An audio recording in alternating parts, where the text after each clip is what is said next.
So check this out.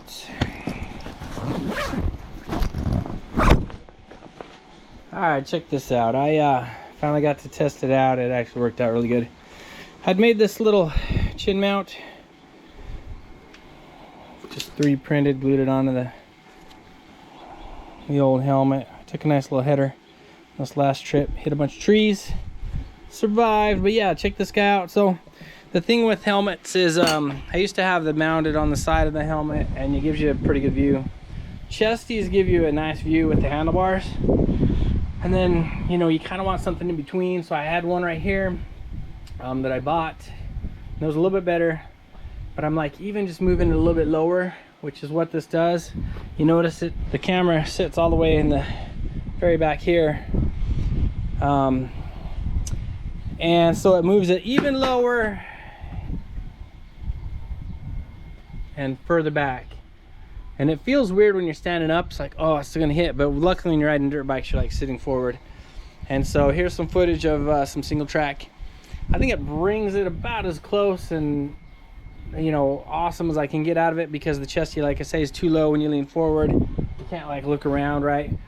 And this one up here is a little bit high. I mean, it's not a bad view. I've liked it, but I wanted it here. I wanted the actual more of the handlebars while you're riding, so you can see that like you get with the chesty.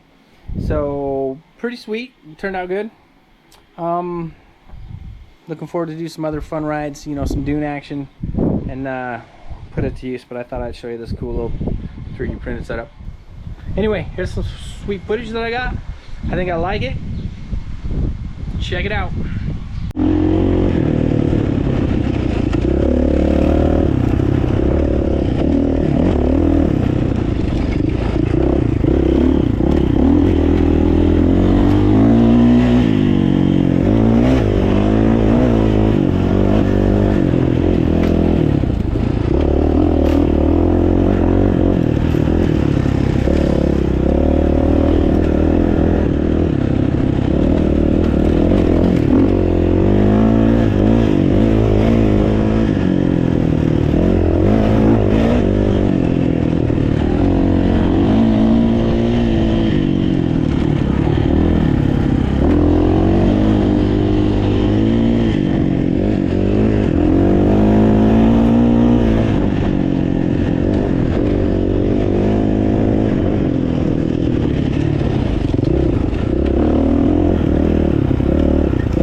Big thanks from Zen Times 10 for watching. If you like that video, make sure you subscribe. We have future promos and contests coming up. Click that like button and drop us a comment on the way out.